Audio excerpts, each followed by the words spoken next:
बोध गया temple act 1949 Bharat की सरकारें लगातार बौद्धों के मूल अधिकारों और अनुच्छेद 49 का हनन कर रहा है और इस तरफ भारत की सरकारों ने इस तरफ कोई ध्यान नहीं दिया। जिस प्रकार हिंदू मुस्लिम शासकों द्वारा उनके मंदिर तोड़े जाने को नीच कार्य कहते हैं, उसी प्रकार से बौद्धों के विनाशक होते हुए भी उनका भला करने के नाम पर हिंदुओं ने स्वयं हिंदू धर्म को भी अपमानित करने का कार्य किया है। अगर हिंदू बुद्ध को किसी भी रूप में स्वीकार करते तो उन्हें बुद्ध को हिंदू देवी देवता बनाकर पूजने की जरूरत नहीं पड़ती। अतः महामहिम से अत्यंत विनयपूर्वक प्रार्थना है कि सभी बौद्ध विरासतों से हिंदुओं का कब्जा तुरंत हटाने का आदेश दें एवं अन्य संदेहास्पद बौद्ध विरासतों की जांच ईमानदारी से किसी अंतर्राष्ट्रीय संस्था द्वारा करवाई जाए।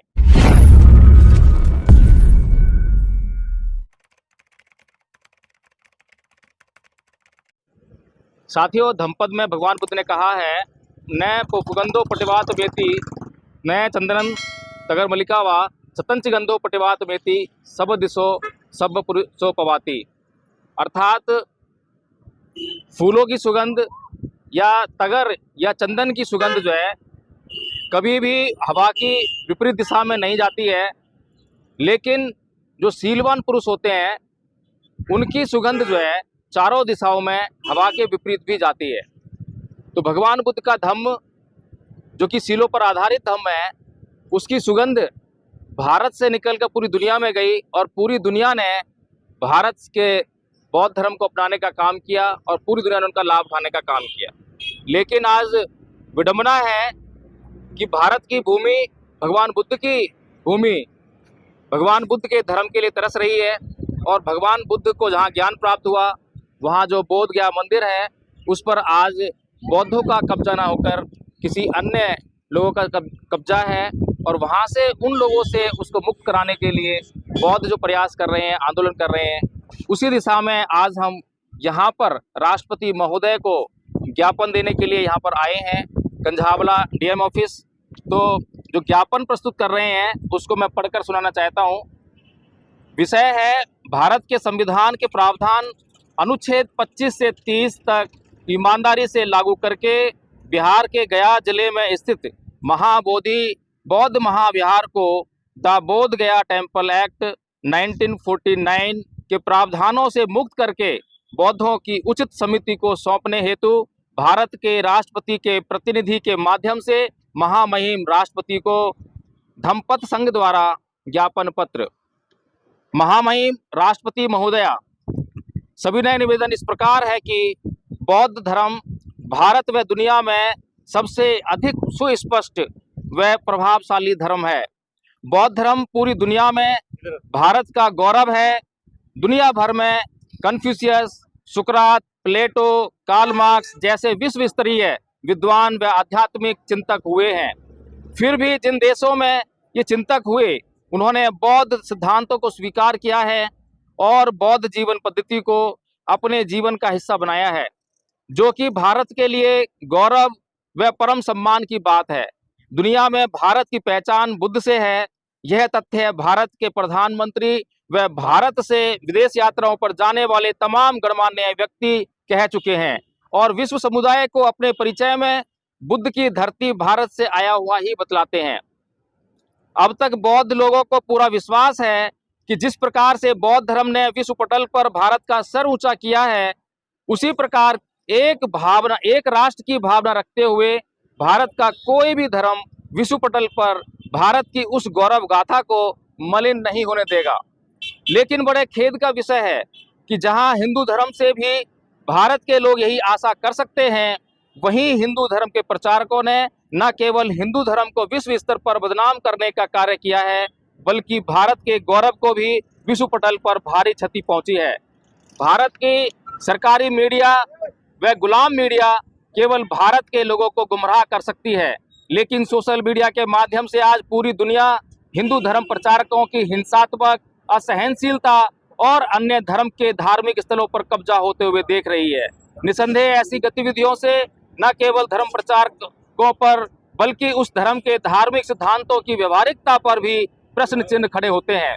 हो सकता है कि जोर जबरदस्ती से कुछ समय के लिए राजनीतिक सत्ता का दुरुपयोग करके लोग किसी धर्म विशेष का कब्जा देश पर करा दें, लेकिन उन लोगों को नहीं भूलना चाहिए कि जब इतिहास लिखा जाता है तो कुकर्म करने वाले लोग तो उस समय जिंदा नहीं होते, लेकिन उनकी पीढ़ियां हमेशा के लिए कलंकित हो जाती हैं। आज भी भारत इसी कारण से जातीय आरक्षण की आग में जलने के लिए मजबूर है। क्या विश्व इतिहास ईसाइयों मुसलमानों द्वारा हिंसा, लोभ, लालच, मजबूरी के आधार पर धर्म प्रचार को भूल सकता है? क्या इस प्रकार के प्रचार से कोई धर्म बड़ा बन सकता है?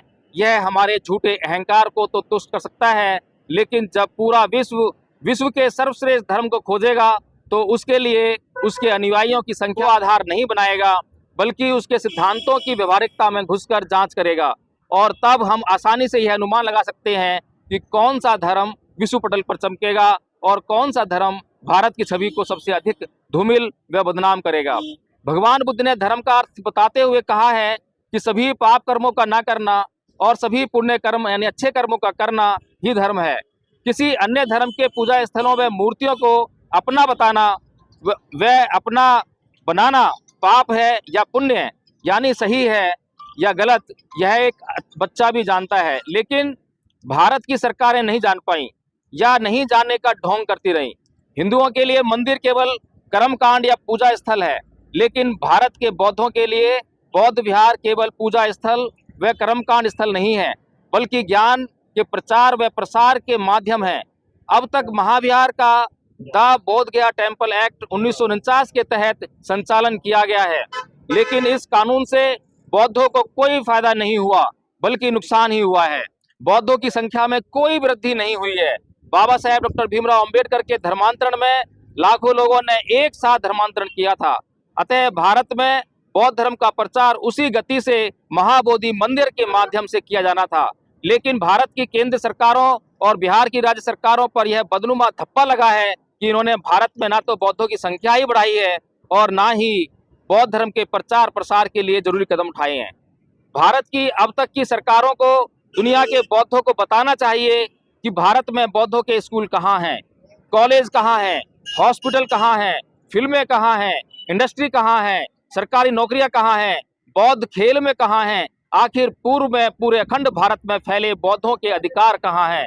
अगर द बोध गया टेम्पल एक्ट 1949 का बौद्ध धर्म, उसके अनुयायियों और उसके प्रचार प्रसार से कुछ लेना देना नहीं है, बौद्धों के विकास से कोई लेना देना नहीं है, तो इस कानून के द्वारा सरकार को इस महाविहार का प्रशासन अपने हाथ में रखने का कोई अधिकार नहीं है। इससे बेहतर तो यही है कि भारत की सरकार और बिहार की राज्य सरकार बौद्धों को उनके हाल पर छोड़ दें। अगर सरकारें बौद्धों का कुछ भला नहीं कर सकती हैं, तो उन्हें बौद्धों के नाम पर महाबोधि विहार से दान के रूप में विदेशी धन उगाकर बौद्धों का बुरा करने का कोई अधिकार नहीं है। विदेशी बौद्ध श्रद्धालु महाविहार में दान बौद्ध धर्म के उत्थान के लिए देकर जाते हैं, ना कि हिंदू महंतों के पेट पालने के लिए। हिंदू धर्म में दान और बौद्ध धर्म में दान की परिभाषा बिल्कुल अलग है। हिंदू धर्म में कर्मकांड कराने के लिए पुजारी को दक्षिणा दी जाती है। यदि दक्षिणा ना दी जाए तो कर्मकांड नहीं करते। हिंदू पुजारी एक गृहस्थ होता है और अपने परिवार का पेट हिंदू कर्मकांड करके ही भरता है। यदि पुजारी के परिवार को पालने की व्यवस्था मंदिरों में बंद हो जाए तो एक भी पुजारी मंदिर में दिखाई नहीं देगा। वहीं दूसरी तरफ बौद्ध विहार बौद्ध भिक्षुओं के शरणगाह स्थल होते हैं। बौद्ध भिक्षु कभी भी एक गृहस्थ नहीं हो सकता। बौद्ध भिक्षु कभी शादी नहीं कर सकता। शादी करने पर बौद्ध भिक्षु का जीवन बौद्ध भिक्षु को त्यागना पड़ता है। बौद्ध भिक्षु का उद्देश्य निर्वाण प्राप्त करना होता है। इस मार्ग पर चलते हुए वह बौद्ध विहारों का इस्तेमाल केवल ठहरने के लिए करता है। बौद्ध भिक्षु कभी किसी संपत्ति सिवाय 5 चीजों के का मालिक नहीं हो सकता। इसलिए द बोध गया टेम्पल एक्ट 1949 के द्वारा सरकारों के द्वारा बौद्ध धर्म की पवित्रता को दूषित करने का महान अपराध किया गया है। बौद्ध विहारों का संचालन केवल भिक्षु संघ के द्वारा ही होना चाहिए। सरकार उनका प्रशासन अपने हाथ में नहीं ले सकती।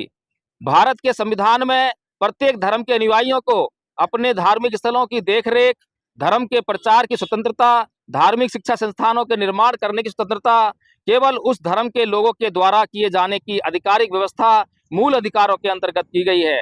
अतः जिस प्रकार हिंदू अपने हिंदू धर्म के प्रचार की जिम्मेदारी मुसलमानों और ईसाइयों को कभी नहीं दे सकते, उसी तरह बौद्ध अपने ऐतिहासिक विनाशक हिंदू को अपने उत्थान की जिम्मेदारी कैसे दे सकते हैं।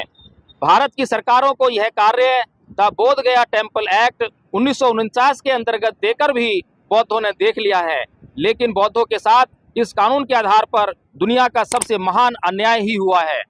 ऐसे में अगर वास्तव में भारत की सरकारों में रहने वाले व्यक्ति जिस भी धर्म को मानने वाले क्यों न थे, अगर उनमें उनके धर्म के अनुसार जरा भी नैतिकता होती तो सौंपे गए कार्य को पूरा न कर पाने पर अपने पद से त्याग पत्र व बौद्धों का महाविहार उन्हें वापस सौंपने की कार्य ईमानदारी से करते। लेकिन यह दुर्भाग्य है भारत का कि उसे धार्मिक ईमानदार राजनेता प्राप्त नहीं हुए। इन नेताओं ने न केवल अपने आप को, अपनी पीढ़ियों को, बल्कि अपने धर्म को भी अपमानित कर कलंकित करने का नीच कार्य किया है। हिंदू चाणक्य की नीति साम दाम दंड भेद को पालन अपने ही देश के, अपने ही भाइयों के खिलाफ करते हैं, जो कि अति निंदनीय कार्य है। लेकिन बौद्ध धर्म में संपूर्ण मानव जाति के प्रति नैतिक आचरण को ही प्रमुख स्थान दिया गया है, जिससे किसी भी हिंदू को तनिक भी कष्ट नहीं हो सकता। एक तरफ बौद्ध धर्म है जिसने हिंदुओं को या किसी भी अन्य धर्मावलंबी को कभी नहीं सताया, और दूसरी तरफ दुनिया में इस्लाम और हिंदू हैं जिन्होंने बौद्धों को सताने में कोई कोर कसर नहीं छोड़ी है। फिर भी बौद्धों ने कभी हिंसा का सहारा नहीं लिया है। ऐसे में हिंदुओं के साथ बौद्धों की किसी भी प्रकार की धार्मिक सहभागिता की अपेक्षा व उम्मीद करना न केवल बेईमानी होगी, बल्कि देशद्रोह से भरा एक कदम होगा। अपने देश में शांति व सौहार्द के वातावरण को जानबूझकर बिगाड़ना देशद्रोही हो सकता है। अगर महामहिम जिसकी लाठी उसकी भैंस के आधार पर देश का शासन नहीं चला रही हैं, संविधान के माध्यम से देश चला रही हैं, तो उन्हें इन सवालों का ईमानदारी से जवाब जरूर देना चाहिए। भारत का संविधान अनुच्छेद 13 में यह घोषणा करता है कि भारत का कोई भी कानून, सामाजिक, धार्मिक, परंपरा, रीति रिवाज यदि संविधान के मूल अधिकारों का हनन करता है, कम करता है, तो उस सीमा तक वह कानून, रीति रिवाज, परंपरा अवैध होगा। लेकिन द बोध गया टेम्पल एक्ट 1949 भारत की सरकारें लगातार बौद्धों के मूल अधिकारों और अनुच्छेद 49 का हनन कर रहा है, और इस तरफ भारत की सरकारों ने इस तरफ कोई ध्यान नहीं दिया। जिस प्रकार हिंदू मुस्लिम शासकों द्वारा उनके मंदिर तोड़े जाने को नीच कार्य कहते हैं, उसी प्रकार से बौद्धों के विनाशक होते हुए भी उनका भला करने के नाम पर हिंदुओं ने स्वयं हिंदू धर्म को भी अपमानित करने का कार्य किया है। महाबोधि महाविहार बौद्धों के लिए ऐतिहासिक दृष्टि से अति महत्वपूर्ण है। सर्वविदित है कि महाबोधि मंदिर भारत के महानतम सम्राट अशोक द्वारा बौद्धों के लिए निर्मित किया था। बौद्ध धर्म न केवल हिंदू धर्म से जमीन आसमान की भिन्नता रखता है, अपितु विश्व के प्रत्येक धर्म से सैद्धांतिक और व्यवहारिक आधार पर भिन्नता रखता है। सम्राट अशोक ने बेशक सभी पंथों को अपना प्रचार करने की स्वतंत्रता दी, लेकिन एक दूसरे के धार्मिक स्थलों पर हस्तक्षेप करने की इजाजत कभी नहीं दी। क्या कभी कोई शासक ऐसा कर सकता है कि किसी एक धार्मिक स्थल को दो संप्रदायों को इस्तेमाल करने के लिए सौंप दे? क्या दुनिया की कोई भी सरकार ऐसा कर सकती है? क्या भारत का सर्वोच्च न्यायालय इसे न्यायोचित ठहरा सकता है? सभी जानते हैं कि हिंदुओं के पास इनका कोई ऐतिहासिक आधार नहीं है। हिंदुओं का धर्म भी बुद्ध को किसी भी प्रकार से स्वीकार नहीं करता। अगर हिंदू बुद्ध को किसी भी रूप में स्वीकार करते तो उन्हें बुद्ध को हिंदू देवी देवता बनाकर पूजने की जरूरत नहीं पड़ती। सबसे अहम बात यह है कि बाबा साहेब अम्बेडकर ने अपनी साहित्यिक रचनाओं में सब रहस्य स्पष्ट रूप से खोल दिया है। उन्होंने स्पष्ट रूप से हिंदू धर्म को सार्वजनिक तौर पर नकारा, ताकि भारत के बौद्ध किसी भी प्रकार से हिंदू धर्म के संपर्क में न आ सकें। इसके लिए उन्होंने सर्वविदित 22 प्रतिज्ञाएं अपने अनुयायियों को दिलाई।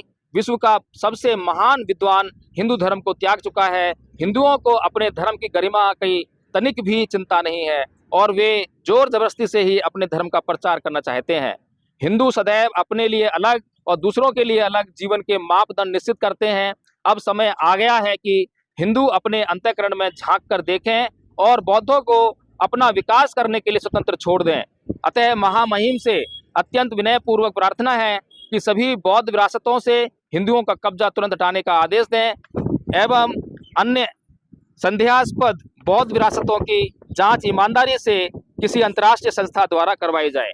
भारत के तमाम बौद्ध एवं भारत के संविधान में विश्वास रखने वाले संगठनों के साथ धम्मपद संघ संवैधानिक अहिंसात्मक प्रावधानों के तहत आंदोलनों व प्रदर्शनों का ही समर्थन करता है। बहुत बहुत साधुवाद, धन्यवाद।